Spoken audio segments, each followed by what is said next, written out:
Go Catch a Goose, Chapter 16, Part 2. Before Deku could protest, Ochako pulled the first pieces off the grill and served them on top of his rice bowl.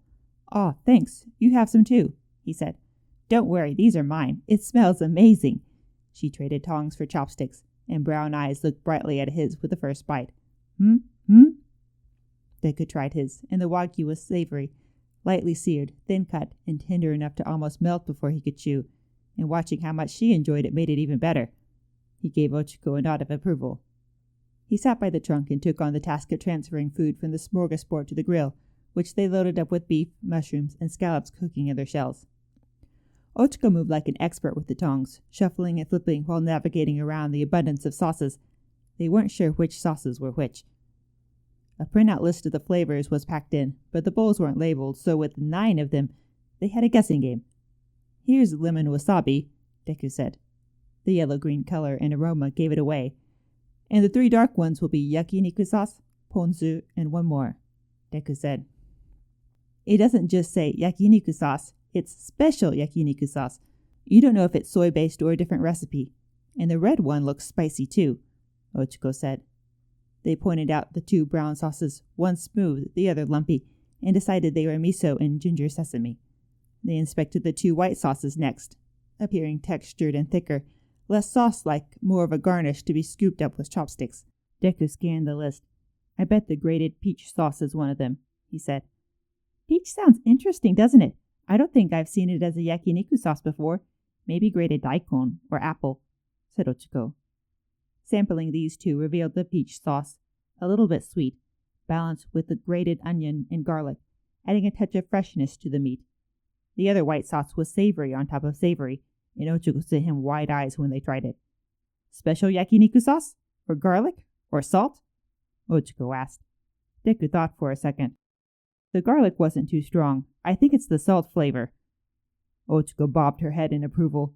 "I like this one too." The miso flavor was salty and sweet, a honey or syrup mixed in, and they paired it with the grilled shrimp and onion. The lemon wasabi had just enough heat to clear the sinuses without a serious burn, and complemented the beef and squid. The soy-based sauces all seemed to match the full menu in their own way, a garlicky one, a hint of heat in another, and the ponzu with a touch of citrus. The ginger sesame made Ochako narrow her eyes. "It kind of reminds me of salad dressing? Like what you put on shredded cabbage." Deku tasted. "I bet it'd be good for vegetables." "It should be, and there's a lot of vegetables packed in there." Ochako nodded to the vegetable tray. "I tried to order a balanced meal. The beef tastes good, but the high fat content isn't necessarily good for you. Getting fiber and vitamins from vegetables is important," Deku said. "You suddenly seem interested in healthy eating today," she said. "I remember when your kitchen was stocked with instant ramen and protein shakes." "I guess I'm not the best example," Deku admitted. "I try to do better now. Anyways, you need to eat properly to take care of yourself, right?" Ochako dipped a slice of grilled kabocho squash in the ginger sesame. "Oh, you know what else the sauce would be good with?"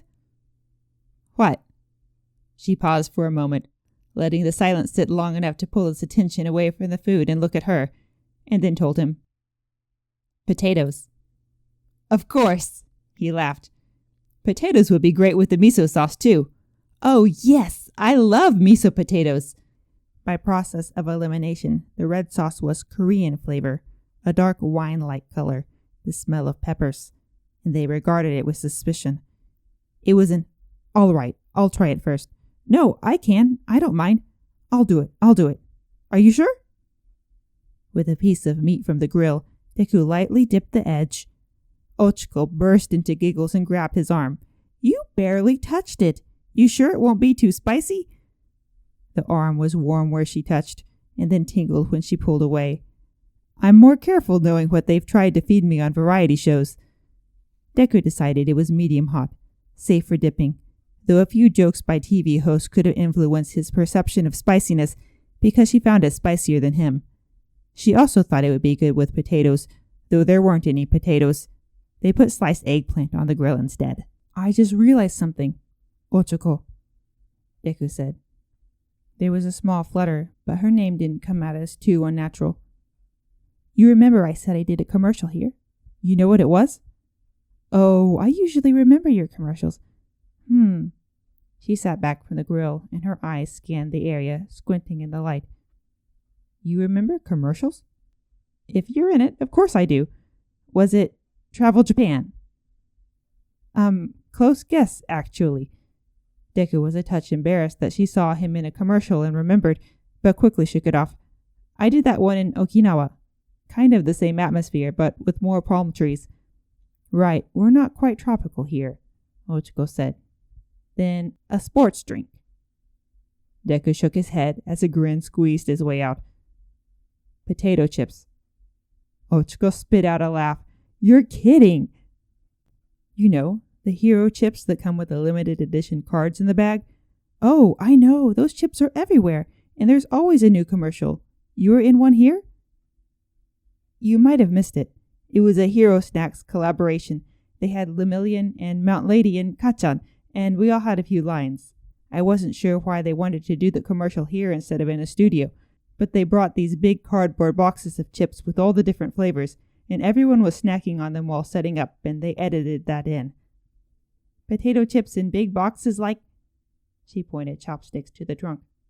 At least that big, and a couple of boxes from the warehouse. Now I'm trying to remember the commercial. It seems like there's another potato chip commercial every month. It would have been more than a year ago if Bakugo was in it.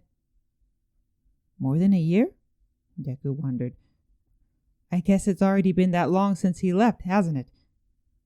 Time flies, doesn't it? Ochiko leaned in to flip the veggies on the grill, and Deku found sliced eggplant placed on his rice bowl. You're still worried about him? She asked. No, he can take care of himself, Deku said. Worried's not the right word. You'd think he'd say something before he decided to leave the country, but some people, you don't know what they're thinking. He was getting popular too. It doesn't bother me that much now. I'm sure he had his reasons, and he answers emails sometimes. Did you see much of him after high school? Ochiko chose that moment to take a large bite, and then chewed before answering the question. I used to go to the South Tokyo Heroes gym for training a lot, and I ran into him. Really? I didn't know that, said Deku. Well, you were so busy right after high school, I guess I didn't get a chance to mention it, and I never heard anything about him leaving Japan anyways, she said, and then looked at him suspiciously. So what would happen if we were stranded on an island like this, not with potatoes, but with a trunk of potato chips? Deku sent her a grimace. We'd be in trouble fast if it was potato chips. They're mostly air. Right. The bags are all puffy, air and salt, and you can't use them to grow more potato chips. She smiled so easily then, her face full of color, and Deku allowed himself to be pulled along with her. Being here with her, wasn't this what he was supposed to do? Before they could talk about her problems, before anything could be fixed, sharing a meal and talking about nothing came first. The air was light, but his ribs hadn't decided if they wanted to hold stiff or loosen up, and it felt off when he laughed. Something heavy was still in his stomach. He probably shouldn't overeat, but the food was too good. They'd eaten halfway through the 3 trays when Deku got his first turn flipping meat. Ochiko was full enough to pause with her bowl in her lap, and she turned in her chair to look out over the water. The sun hadn't yet reached an agreeable angle, but for the moment, they could look in that direction with the reprieve of a few passing clouds. They glowed gold around the edges, with light cutting through where they thinned, and there was no city or distractions to stand in way of the view. You know, coming here with the ocean and all of the food is really something else. You didn't have to do all this, and in one day, it's like the sort of vacation that you'd planned for months, she said. I think it's worth it to get out of the city sometimes, said Deku. It feels different to go somewhere away from it all. I'd spend a few days here if I could. Back to the grill, her chopsticks hovered and snagged the meat he'd just flipped. Garlic sauce or salt sauce? Salt? Deku said. Salt, she confirmed before dipping. But also, Deku, if literally anyone else had asked me to come here, there's no way I'd go. Flying in a helicopter to a beach to have a picnic? It sounds crazy. Red flags waving like, what's going on here? Am I supposed to owe you something? Or am I being kidnapped? Why do so much on a first date? Is that how it seems? No, not with you. You're different. I mean, I guess I imagine first dates as like something small, like getting lunch or watching a movie and getting to know each other. Where did you go to school? What do you do? What kind of things do you like? But I already know you well enough. It's still a lot for a date, but I wasn't worried. I wanted to come. I guess that makes sense now that you mention it, which made Ochiko giggle, so he continued. I can't say I thought about it much, but I was sure you'd like it. I didn't think I could invite someone else, Deku said. Or I was pretty sure at least. Sometimes I think I know people, but then something happens and I realize that there's a lot that I don't know or was just assuming, like when Kachan left. And you too, sometimes. Really? I give you that feeling? Every now and then. He added squash to his bowl, clearing the grill, but didn't reach to the trays to add more. Like, I can't tell what you're thinking right now. But I just told you what I was thinking. She squished her brows at him. It's really pretty here. Look, on the water, you can see the shapes of the clouds moving.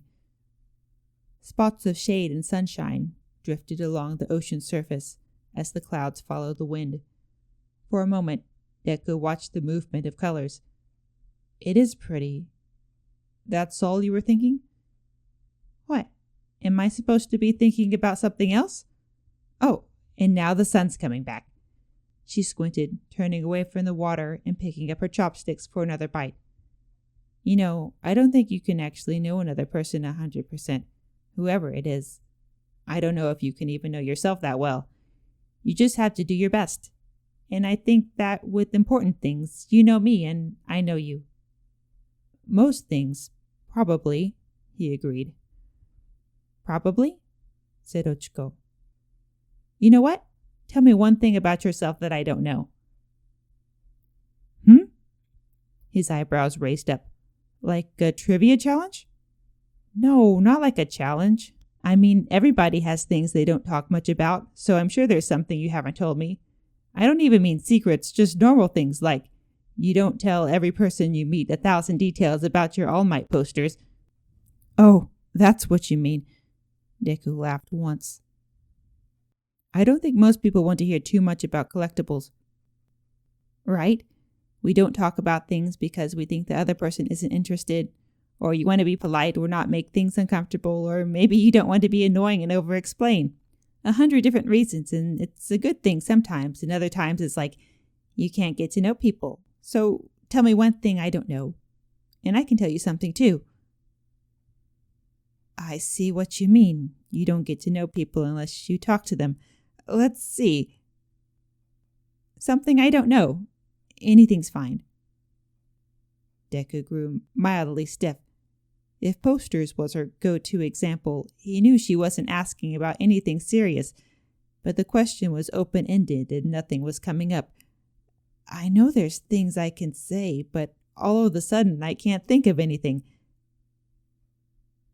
For a few more seconds, she let the waves wash up on the shore in silence, then offered, I can go first, and you can think about it. You want to? Sure. Let's see. Something Deku doesn't know that I don't normally talk about. Ochiko paused and thought, but not as long as him. I do dumb stuff sometimes. Not like really bad, just kind of stupid and embarrassing, and I'll dream about it and wake up at 3 a.m. and not be able to go back to sleep because I keep thinking about it. A breath escaped, and Deku smiled, both at what she said and the relief that this wasn't a serious conversation after all. I think a lot of people do that. What were you remembering? It's like... She paused and tinged pink, taking a breath before saying, like this one time, right about when we were just starting at UA, Yaomomo invited all of the girls to go out to this super fancy dessert cafe. And I lied and said I wasn't feeling well, so I didn't have to go. Really? Deku looked at her confused. Why? I thought you liked sweets. I looked the place up online before we went, and people were commenting on how expensive it was, and so I kind of panicked. I didn't want to call my parents for money or try to skip by our meals, and she was all asking about my stomachache the next day, and I heard from the other girls that they didn't have to pay anyways because Momo had a gift certificate, and I felt so dumb. Oh, Deku's shoulders slid down. Money. It's pretty dumb, right? I should have been honest and said it was too expensive, but I guess I was embarrassed and I didn't think it through. I don't want to do stuff like that, so it made me realize I wasn't acting like the type of person I wanted to be. I can understand how you felt. Everybody makes mistakes sometimes, and it's important that you noticed. You're too nice, said Ochako, still a little pink. Anyways, it's a small dumb thing. Everyone else has probably forgotten about it by now, and I'm the only one who has nightmares. Okay, your turn. Deku's lips parted. Now he really did need to say something. My turn, he said, thinking again. It didn't need to be that serious. He took a breath, considering, and stopped to think again. You thought of something. You look like it. Sorry, it's not quite on topic. Is it something I don't know? I suppose so. I don't think I've ever told anyone about it. Then I definitely want to hear. What is it? Well, okay, it's still a little off topic, but anyways, the other day I was visiting my mom and I went to pick up something at the grocery store at night. She's moved out to the country now, and you know how people there can be really friendly? Ochako confirmed. They'll just come up and say hello and have a conversation. Nobody does that here. Well, maybe here. Not in Tokyo. Right? Well, anyways, I was in line to check out and the man behind me gives me a serious look and says, Has anyone ever told you you kind of look like Deku? Did you say you hear it all the time? She asked. I said, I'd never heard it before. It was, you kind of look like Deku, not, wow, are you Deku? So I was surprised. And he told me I really do look like him, I'm just shorter. Now Ochako grinned. And my nose doesn't look the same. His nose is sharp and mine is flat. Oh my gosh. And he doesn't wear glasses. Your lazy disguise? That's too funny. What else did he say? Too skinny? Wrong eyebrows? He said that his son is turning 6 years old in August and asked me if I could come to the birthday party and pretend to be Deku. Said he'd pay me for the trouble and buy me a wig and costume, and his kid would be thrilled. What do you think? Her lips parted as she heard the last part, leaving her mouth open, and she stared at him straight. You're kidding. You're gonna do it, aren't you? It'll be about 2 hours on a Saturday, so I should be able to squeeze it in. I thought it sounded like fun. You only turned 6 once. Like he hoped, Ochako laughed. Her eyes pinched, her cheeks flushed. She covered her mouth and bent over with the giggles. She needed to know more about the birthday party. So he recounted the emails he'd exchanged with the boys' parents, and she doubled over again. As Deku grinned along with her, the thought occurred to him that he hadn't heard her laugh this much in a while. Not just the couple of weeks since he'd seen her. It seemed like longer since he'd heard her laugh. Hearing her now, her voice sounded strikingly clear, bright, and familiar. It came as a mild surprise, like forgetting how good watermelon was during winter, and remembering the taste when summer came back around. But much more important, he knew that sound. He'd always liked it. It was how she always was when she was happy. And at the same time, it was different. He couldn't say exactly how, what it was, or why he noticed, but something had changed. She stayed close to him, and when he looked at her, her eyes wanted to hold him in place. Deku tried not to be distracted, but being here with Ochako really did give him an odd feeling. He could forget it for a few minutes, making jokes and sharing food, but it always wanted to come back. A pinch of tension like low-voltage electricity crept up his spine, and his stomach couldn't decide if it was weightless or if he'd eaten a brick. A vague, stuffy pressure occupied his chest. Deku had been worried about Ochako since yesterday, but since they'd come to the beach, discovered a new flavor of uneasiness stacked on top of it. Or, more accurately, it had been in the minutes before they arrived, when she'd sat so close to him, and grabbed his hand, and touched all of his skin and didn't let go. His body was trying to tell him something, but his brain couldn't put it together. Hearing Ochako laugh, she wasn't faking anything. She was happy right now, and he both wanted to see her happy and couldn't shake the thought that this wasn't right. Deku hadn't forgotten the past 3 weeks. Ochako, who could talk on and on about anything, had barely spoken to him at all. She didn't ignore him. She took a while to respond to his messages, and so he thought she was busy at first and waited for her to have time. Him getting a bit lonely wasn't a good reason to bother her, but it continued on. Their text conversations didn't seem to be conversations anymore, and he'd woken up in the middle of the night with an impulse to check his phone. And finding nothing from her, laid awake rereading messages, wondering if she was just busy or if something had happened. He only got her voicemail if he called, which he didn't do that often, but maybe he should have been more insistent sooner. When he finally saw her at her agency yesterday, they talked a minute, and sure, she'd laughed a little bit, but it wasn't quite how she normally laughed. Smiled, stood, or looked around and fidgeted, and he left with an uncomfortable feeling between an ache and an itch, unable to explain what was wrong. An unplanned pregnancy, set to upend her entire life, was what was wrong. Deku didn't know what to expect from Ochako today. She hadn't been talking the weeks before.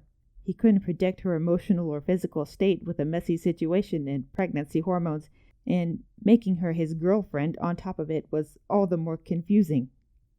And the idea to date her never would have occurred to him if Tsuyu hadn't told him directly. Whatever happened today, he knew he needed to be there for her. Deku thought if he wanted Ochako to trust him and open up, he needed to be attentive, cautious, empathetic, and persuasive, and he was half terrified that getting through to her was inches away from impossible. Then what actually happened? He asked her out, and she agreed right away. He wanted to see her in the morning. She said, "Come." He brought her here for a picnic. She loved it, and their conversation was naturally fun, nothing like calling and hoping that she might pick up the phone this time. It was sunny and warm, which he'd known by checking the forecast before making plans, but still seemed like one more piece that was just too easy. Deku was now recalibrating. He'd been thrown off balance, like trying to pick up a car and tripping over himself when it dissolved into smoke. It should have been a good thing, but he found himself more unsettled, shaken, maybe. She sat angled towards him, bumped into him more, and maybe Ochako was simply closer than before, and Deku had to admit he was caught off guard.